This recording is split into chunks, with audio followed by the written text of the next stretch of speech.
Welcome back students. आज हम करने वाले हैं numericals based on electric field. तो पहला क्वेश्चन है 2 point charges 2 into 10 raised to the power minus 7 coulomb and 1 into 10 raised to the power minus 7 coulomb are 1 centimetre apart. तो हमने दो चार्जेस कंसिडर किए Q1 Q2।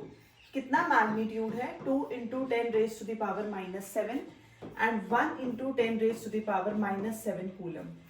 कितने डिस्टेंस पे placed है 1 centimetre. 1 centimetre means 10 raised to the power minus 2 metre. Find the magnitude of the electric field produced by either charge at the site of the other। तो अगर जो charge A पे placed है उसकी वजह से जो इलेक्ट्रिक फील्ड B पे लगेगी हमें वो कैलकुलेट करनी है, और जो B पे चार्ज प्लेस्ड है उसकी वजह से जो इलेक्ट्रिक फील्ड A पे लगेगी वो हम कैलकुलेट करेंगे। तो इसमें जो कॉन्सेप्ट लगेगा वो बेसिक कॉन्सेप्ट है electric field due to a point charge. अब पॉइंट चार्ज के लिए हम क्या कंसिडर करेंगे K q by r square. General formula क्या है पॉइंट चार्ज का K q by r square. तो क्यू हमारे पास यहाँ पे कौन सा होगा 2 into 10 raised to the power minus 7। इस चार्ज की वजह से बी पे इलेक्ट्रिक फील्ड, ए वाले चार्ज की वजह से बी पे इलेक्ट्रिक फील्ड, तो K q one by r square. तो इलेक्ट्रिक फील्ड आएगी एट बी। इलेक्ट्रिक फील्ड कहाँ लग रही है बी पे लग रही है, बट है किसकी है वो ए की है।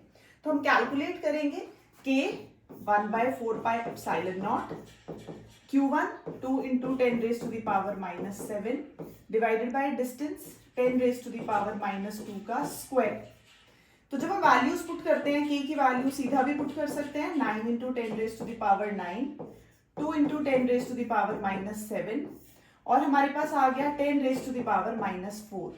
तो ऊपर आ जाएगा सॉल्व करके 18 10 raised to the power 9 minus 7 bases are same, powers get added 10 raised to the power 2 और नीचे से 4 आएगा तो बन जाएगा 6, जिसको हम लिख सकते हैं 1.8 into 10 raised to the power 7 Newton पर कूलम। तो ये फर्स्ट है जिसमें हमने क्या कैलकुलेट किया, हमने इलेक्ट्रिक फील्ड कैलकुलेट की है। ये इलेक्ट्रिक फील्ड किसकी वजह से है, electric field due to Q1, जो हमारे पास फर्स्ट चार्ज है Q1 उसकी वजह से B पे जो लग रही है। सिमिलरली इलेक्ट्रिक फील्ड जो प्रोड्यूस करेगा कौन सा चार्ज, B पे जो चार्ज है Q2, उसकी वजह से जब हम कैलकुलेट करेंगे तो क्या आ जाएगी K Q2 by r square. Formula फिर से पॉइंट चार्ज का ही लगेगा, क्यों, क्योंकि हम इस चार्ज की वजह से इस पे निकाल रहे हैं, इसकी वजह से इस पे निकाल रहे हैं। तो बेसिकली जो चार्ज है हमारे लिए वो सिंगल कौन सा हो गया, पॉइंट चार्ज हो गया। पॉइंट चार्ज की वैल्यू पुट करी 9 into 10 raised to the power 9 के की वैल्यू। चार्ज Q2 है 1 into 10 raised to the power minus 7 और नीचे आ जाएगा 10 raised to the power minus 2 का स्क्वायर 10 पावर minus 4। फिर से कौन सा फॉर्मूला, यही वाला। K कितना है 9 into 10 raised to the power 9 क्या होता है, इलेक्ट्रोस्टैटिक फोर्स कांस्टेंट। जैसे ही सॉल्व करेंगे ये आंसर आएगा 9। Again 9 minus 2 bases are same, powers get added 2 ऊपर से नीचे से जो 4 आएगा वो भी, तो मिला के 6 हो जाएगा। तो 9 into 10 raised to the power 6 Newton पर कूलम, फर्स्ट के लिए और सेकंड के लिए। सेकंड क्वेश्चन है हमारे पास 2 पॉइंट चार्जेस। कौन से चार्जेस हैं, 5 into 10 raised to the power minus 19 coulomb. Second है 20 into 10 raised to the power minus 19 coulomb are separated by a distance of 2 meter। Find the point on the line joining at which electric field intensity is 0। अब ये वो line है, इसी line पे हमें एक point find करना है जिसपे नेट इलेक्ट्रिक फील्ड 0 हो। तो पहले हम इसमें क्या देखते हैं कि हमारे पास चार्जेस कैसे हैं। यहाँ सिमिलर चार्जेस हैं, दोनों कैसे हैं, लाइक चार्जेस हैं। पॉजिटिव की वजह से इलेक्ट्रिक फील्ड आउटवर्ड्स, इधर पॉजिटिव की वजह से इलेक्ट्रिक फील्ड आउटवर्ड। तो बीच में कहीं कोई एक ऐसा पॉइंट आ सकता है जिसमें नेट इलेक्ट्रिक फील्ड 0 हो जाए। तो हमें ऐसा ही कोई पॉइंट कंसिडर करना है। मान लो हमने ले लिया पॉइंट क्या है P, A से P तक का डिस्टेंस अगर हम अपनी तरफ से ले लें कि अगर x है तो बाकी का कितना रह गया 2 minus x, P से B तक का या B से P तक का। तो हमारे पास हमने सेम लाइन पे एक ऐसा पॉइंट कंसिडर किया जिसपे नेट इलेक्ट्रिक फील्ड क्या हो जाए, हमारे पास 0 हो जाए। देखने के लिए हमें क्या लेना पड़ता है, चार्जेस के मैग्नीट्यूड जो गिवन है उसमें साइन चेक करेंगे। पॉजिटिव और नेगेटिव, लाइक चार्जेस हैं या अनलाइक चार्जेस हैं। लाइक चार्जेस थे, दोनों की इलेक्ट्रिक फील्ड लाइंस कैसी थी, आउटवर्ड्स थी, तो यहां कहीं कैंसिल होके वो जीरो इफेक्ट प्रोड्यूस करेंगी। तो हमने फाइंड करना है वो पॉइंट। तो इलेक्ट्रिक फील्ड जहां पे हमारे पास बैलेंस कर जाए तो हम ले लेंगे ए की वजह से इलेक्ट्रिक फील्ड और बी की वजह से इलेक्ट्रिक फील्ड टी पॉइंट पे मान लो नेट जीरो रिजल्ट दे रही है। तो जैसी वैल्यू पुट करते हैं K q A by r A से पी तक का distance square, similarly K q B divided by r B का स्क्वायर। के की वैल्यू तो एज इट इज ये कैंसिल हो जाएगा। और नेक्स्ट हमारे पास जो Q है, Q में भी कितनी वैल्यू है 5 into 10⁻⁻19 divided by distance A से P तक का डिस्टेंस हमने लिया x, तो बन गया x स्क्वायर। दूसरी साइड QB है, तो सेकेंड चार्ज का मैग्नीट्यूड कितना है 20 इंटू 10⁻⁻19 और नीचे डिस्टेंस B से P तक का आ गया 2 - x का होल स्क्वायर। तो जब हम सॉल्व करेंगे 10⁻⁻19 कैंसिल 5 4 से, अब दोनों तरफ हमारे पास परफेक्ट स्क्वायर्स दिख रहे हैं तो हम स्क्वायर रूट ले लेते हैं। Taking square root both sides, तो इस तरफ रह गया 1/x, स्क्वायर रूट लेते हैं तो दो वैल्यूज प्लस माइनस 4 का आ गया 2 - x का होल स्क्वायर आ जाएगा 2 - x। तो ये हमारे पास है। अब इसमें क्रॉस मल्टीप्लाई करेंगे, दोनों वैल्यूज के लिए कंसिडर करेंगे और फिर चेक करेंगे कि कौन सी वैल्यू जो है वो क्वेश्चन के हिसाब से वैलिड है। अब पहले तो पॉजिटिव लेंगे तो 2 - x is equal to 2x, तो कितना आ गया 2 इज इक्वल टू 3x, तो x की वैल्यू है हमारे पास 2/3, एक पॉइंट आ गया 2/3।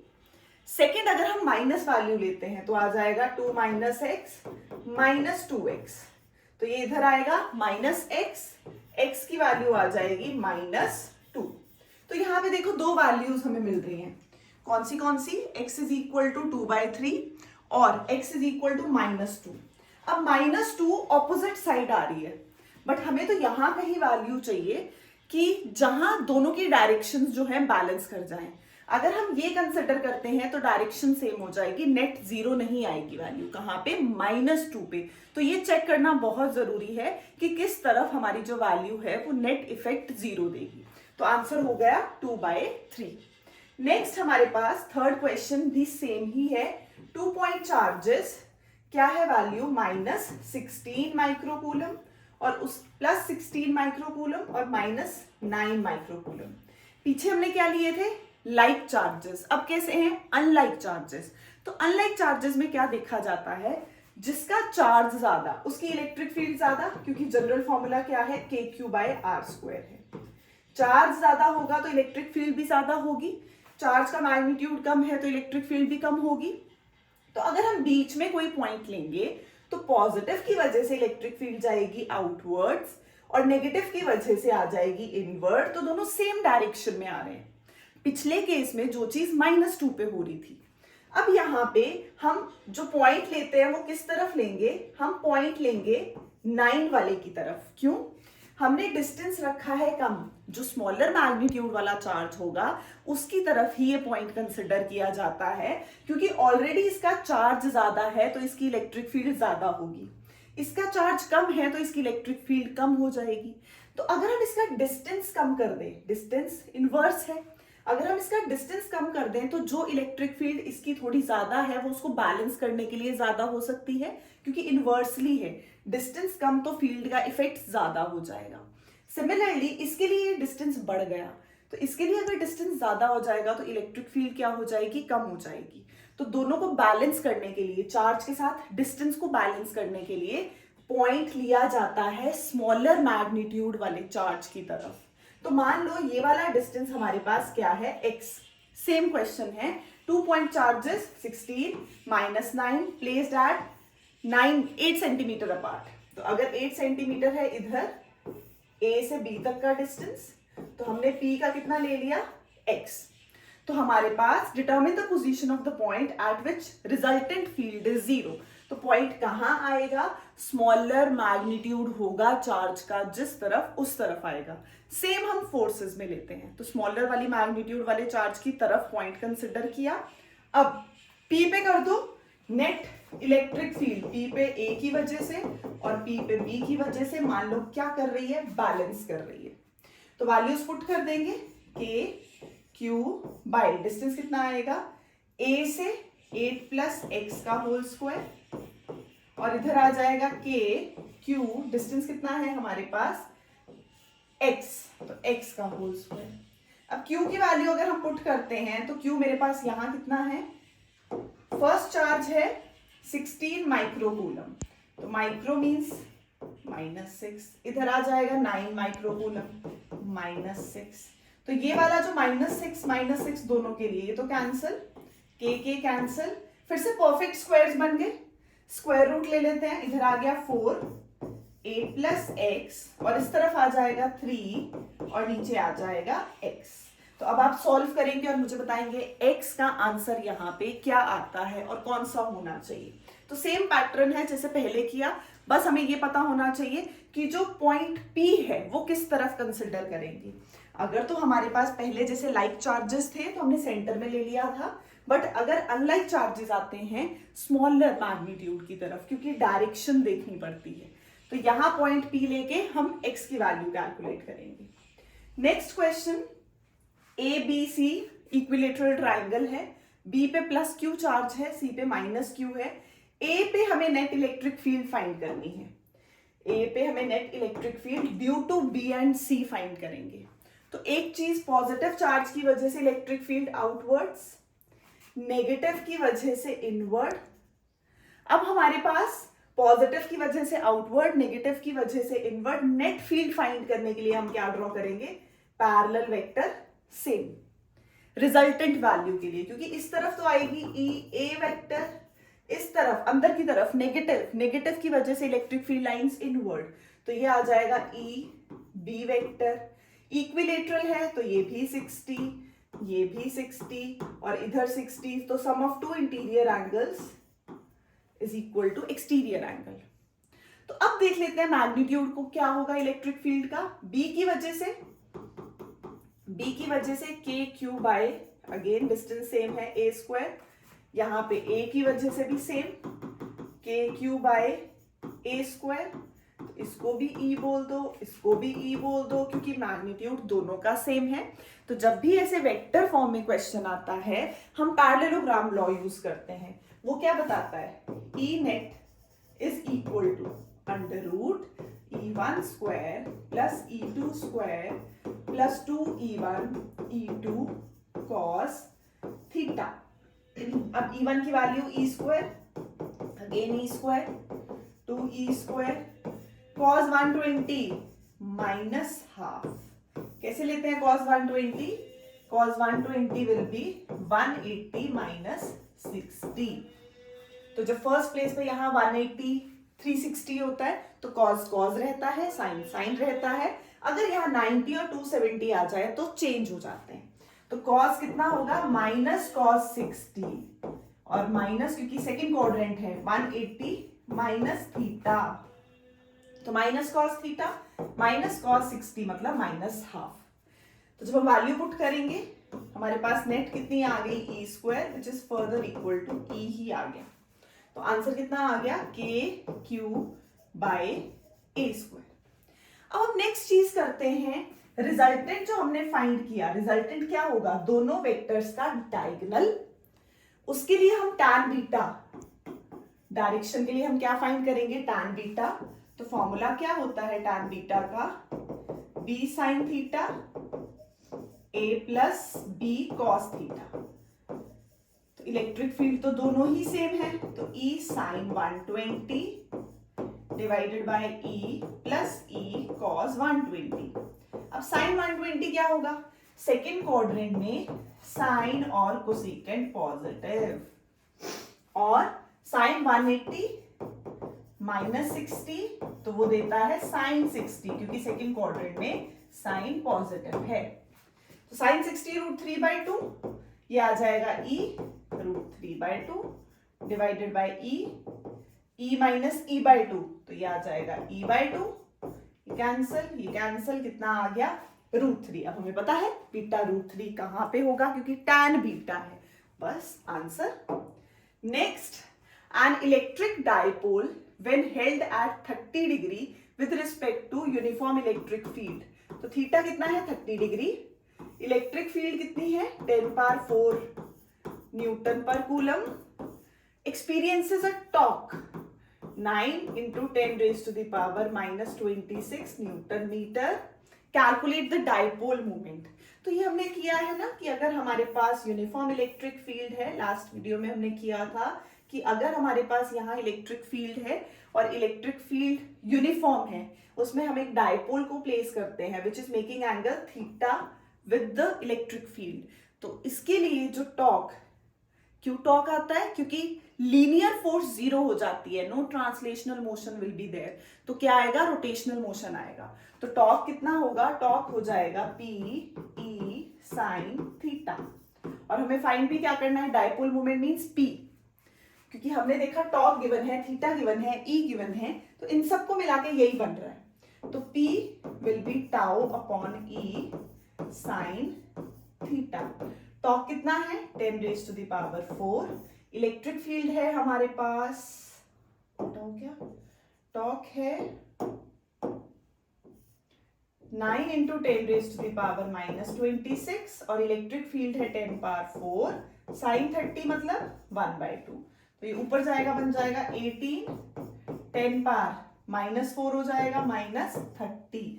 तो ये आ गया हमारे पास डाइपोल मोमेंट पी. ऐसा यूनिट जरूर लिखना है क्योंकि डाइपोल मोमेंट क्या होता है, इधर चार्ज इनटू डिस्टेंस, चार्ज का कूलम, डिस्टेंस का मीटर. तो ऐसा यूनिट क्या आ जाता है, कूलम मीटर. या हम इसको ऐसे भी लिख सकते हैं 1.8 into 10 raise to the power coulomb metre. Next हमारे पास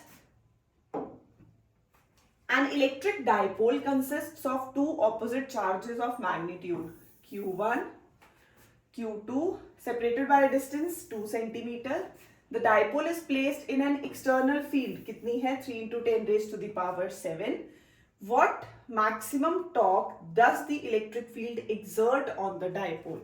तो पहले तो टॉर्क होता कितना है, अभी किया टीई साइन थीटा. तो पीई साइन थीटा मतलब टाउ मैक्स कितना हो जाएगा, साइन थीटा को मैक्स कर दो.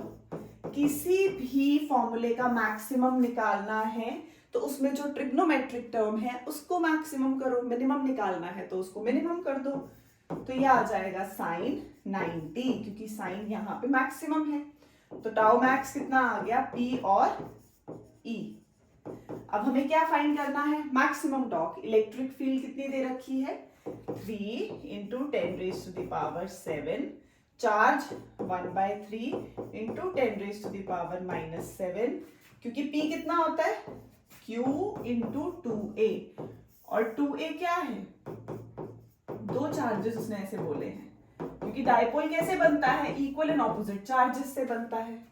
और इनके बीच में डिस्टेंस कितना है 2 सेंटीमीटर. तो मीन्स 2A कितना है 2 सेंटीमीटर. कई बच्चे ये गलती करते हैं, इसको A पुट करके 4 कर देते हैं.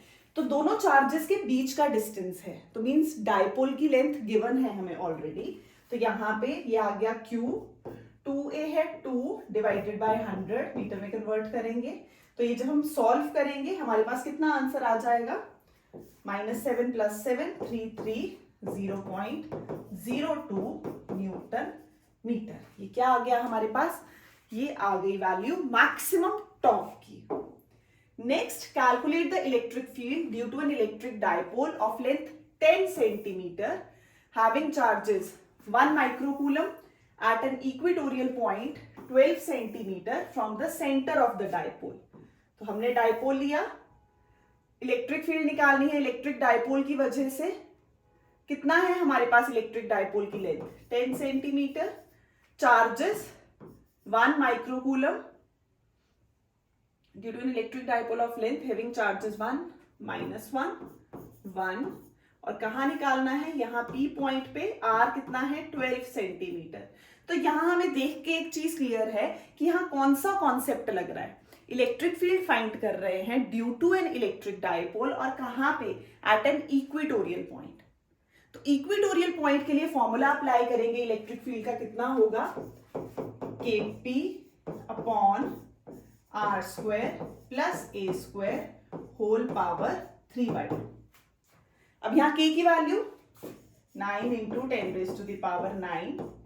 p की वैल्यू, p हमारे पास कितना होगा, p will be either charge into distance, तो चार्ज है 1 माइक्रो 10⁻⁻6 और 2a कितना है 10 सेंटीमीटर, तो 10/100। यहां हम लिख सकते हैं 10 इंटू 10⁻⁻2। और इसके बाद नीचे डिस्टेंस r² प्लस a², तो r आ जाएगा 0.12 का स्क्वायर प्लस जो हमारे पास a है। अब a कितना लेंगे, यहां पे जो a लेते हैं दैट इज 2a, तो पूरा आ जाएगा।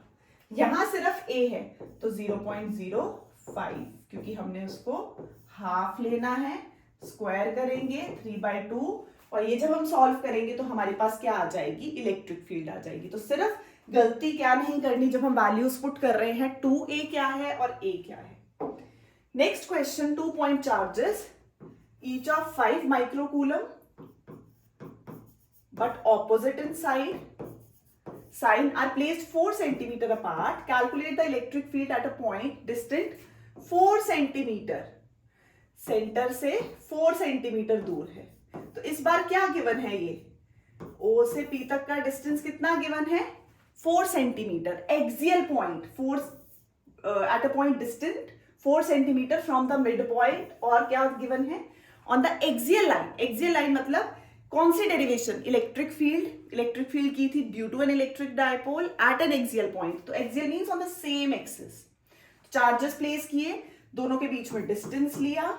अब ध्यान क्या देना है, एक्सियल का फॉर्मूला क्या था, तो इलेक्ट्रिक फील्ड लगाएंगे किसके लिए, एक्सियल के लिए। तो एक्सियल का फॉर्मूला क्या होता था, 2kp r upon r² minus a² का होल स्क्वायर।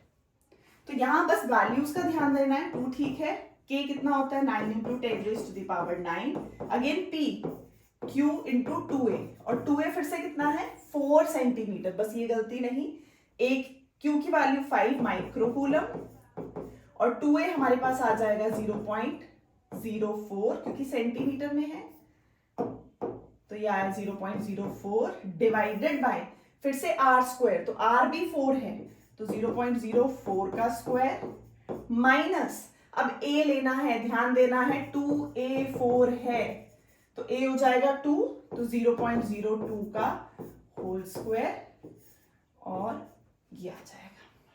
तो हम इसको सॉल्व करेंगे, इसको हम a² माइनस b² लगा के a plus B A minus B लगा के सॉल्व कर सकते हैं, मल्टीप्लाई कर सकते हैं। तो जितनी इजी कैलकुलेशंस रखेंगे उतना अच्छे से होगा, न्यूटन पर coulomb. Next, 4 charges plus q minus q again minus q और minus q are placed respectively at a b c d। Find क्या करनी है, electric field at the centre. तो यहां पे इलेक्ट्रिक फील्ड, अब इस पॉजिटिव की वजह से आउटवर्ड्स, यहां भी पॉजिटिव था आउटवर्ड्स, और नेगेटिव की वजह से इनवर्ड, ये वाला भी हमारे पास नेगेटिव है, क्या हो जाएगा इनवर्ड। तो कैलकुलेट द इलेक्ट्रिक फील्ड कहां पे, eight the centre of the square. अब पॉजिटिव की वजह से हमने ली आउटवर्ड और नेगेटिव की वजह से होगी इनवर्ड। पॉजिटिव की वजह से आउटवर्ड और नेगेटिव की वजह से, ये positive outward negative inward, again positive outward और नेगेटिव इनवर्ड। तो ये आ गए हमारे पास, दोनों चार्जेस हमने अलाइन कर दिए। तो इन दोनों की वजह से अब इलेक्ट्रिक फील्ड कितनी होगी, पहले तो ये डिस्टेंस a है, ये डिस्टेंस a है, तो ये हो जाएगा √2a, डायगोनल ये होगा √2a, बट हमें इसका भी हाफ चाहिए तो अगेन 2, तो ये इतना डिस्टेंस होगा a/√2। तो ये क्वेश्चंस बस देखने में डरावने लगते हैं, पहले तो डायरेक्शन लगाओ, पॉजिटिव की आउटवर्ड, पॉजिटिव की आउटवर्ड, नेगेटिव की इनवर्ड, नेगेटिव की इनवर्ड, दोनों को ऐड कर दो। अब दोनों को ऐड करेंगे तो यहाँ डबल हो गई, 2 टाइम्स हो गई, यहां भी हमारे पास क्या हो गई 2 टाइम्स हो गई, तो क्या आएगी 2kq बाय a बाय, इसको कैंसिल करेंगे a/√2 होल स्क्वायर, इधर भी सेम आएगी नेट, दोनों की ऐड करेंगे 2kq a/√2 होल स्क्वायर। और अब नेट फाइंड करने के लिए फिर से हम क्या लगाएंगे, पैरेललोग्राम लॉ। तो एक ये भी E ले लो मैग्नीट्यूड में, ये भी E ले लो, तो E और E अप्लाई करेंगे, एंगल तो कितना हो जाएगा cos 90 दोनों के बीच में। तो net value will be √E² plus E² plus 2EE cos, क्योंकि दोनों E के बीच में कितना एंगल है 90, तो 0 हो गया। ये आ जाएगा 2E² which will be √2E, तो √2 और E की वैल्यू KQ अपॉन फिर से a/√2 का होल स्क्वायर। तो ये आ गई नेट इलेक्ट्रिक फील्ड, कहां जा रही है, negative y axis minus j cap. तो ये है net value of electric field. Similarly हम इसमें अब क्या फाइंड कर सकते हैं, डायरेक्शन, जैसे पीछे किया। तो ये आप यहाँ पे डायरेक्शन फाइंड करेंगे और मुझे आंसर बताएंगे कि कितनी डायरेक्शन आएगी। Next, an electron falls through a distance. तो यहाँ पे जो कॉन्सेप्ट लगता है, इलेक्ट्रॉन गिरेगा ऊपर से नीचे की तरफ, इसको पॉजिटिव प्लेट अपनी तरफ अट्रैक्ट कर रही है। तो ये इलेक्ट्रिक फील्ड में जब फॉल करेगा तो ये एक्सेलरेट करेगा पॉजिटिव प्लेट की तरफ। फील्ड की वजह से लगी electrostatic force balanced bye accelerating force. एक तो फील्ड में है तो इलेक्ट्रोस्टैटिक, और एक्सेलरेट कर रहा है एक्सेलरेटिंग फोर्स, तो A आ गया QE/m। अब करना क्या है, ये हमारे पास इंपॉर्टेंट क्वेश्चंस में से है। The direction of the field is reverse keeping its magnitude unchanged and a proton falls, और फाइंड करना है time of fall in each case. तो कॉन्सेप्ट वही है। अब लगाएंगे S is equal to ut plus half at² u0, और A की वैल्यू ये वाली पुट कर दो। रिलेशन आ गया हमारे पास, बस उसी में वैल्यूज पुट करनी है, हाफ QE/m t का स्क्वायर। तो t कितना होगा, t will be √2ms divided by QE। अब मास ऑफ इलेक्ट्रॉन और मास ऑफ प्रोटॉन ले लेंगे, 9.1 10⁻³ kg, और mass of proton 1.67 into 10⁻⁻27 kg। दोनों की वैल्यूज पुट करो, दोनों के लिए टाइम कैलकुलेट करो, बट कॉन्सेप्ट सेम है। इलेक्ट्रिक फील्ड में इलेक्ट्रॉन गिराया, electrostatic force balanced bye accelerate कर रहा है एक्सेलरेटिंग फोर्स। ए की वैल्यू निकाली, पुट की इक्वेशन में, और टाइम और हमारा रिलेशन आ गया in terms of mass and charge. Next, an electron moves a distance of 6 centimeter when accelerated from rest, u0 by an electric field कितनी है, 2 into 10⁻⁴। Calculate the time of travel. अब electron move कर रहा है, same concept पीछे वाला, QE है, balanced by electric field में है एक्सेलरेटिंग, A आ गया QE/m। फिर से S is equal to ut plus half at², rest से स्टार्ट हुआ तो u0, और ये आ जाएगा हाफ QE/m और साथ में t²। तो t की वैल्यू हमारे पास 2ms/QE। अब जो भी वैल्यूज गिवन है पुट करो और आंसर कैलकुलेट करो। तो आप मुझे आंसर्स बताएंगे कि इसमें क्या आ रहे हैं। Next, calculate the electric field strength required to just support a water drop of mass 10⁻⁻³ kg। अब जहां पे किसी चार्ज का मास बैलेंस कर रहा है, क्वेश्चंस में से ही देखना है, तो मास मतलब उसका जो वेट होगा उसको बैलेंस करेगी इलेक्ट्रोस्टैटिक फोर्स, बस, क्योंकि हमने सपोर्ट करना है वाटर ड्रॉप को। मास वेट के साथ कौन सी फोर्स आ गई, इलेक्ट्रोस्टैटिक फोर्स। तो E निकालने के लिए बाकी सब गिवन है, अप्लाई कर दो mg/q। ओके बेटू, बाय बाय।